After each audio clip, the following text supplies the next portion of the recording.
Dahil pagod kami, kailangan namin magtanggal ng stress. Kakanta mo na yung asawa ko. Tapos na akong kumanta eh, hindi ko na i-video.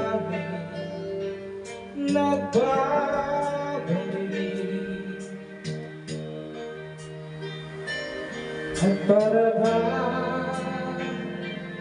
ayan ka pa sa aking tabi?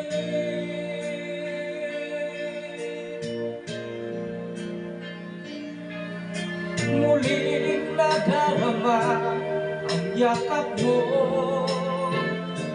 natitipang muli ang halik mo.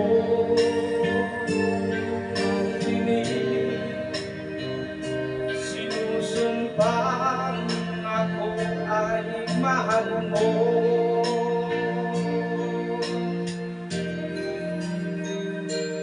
Paminsan-minsan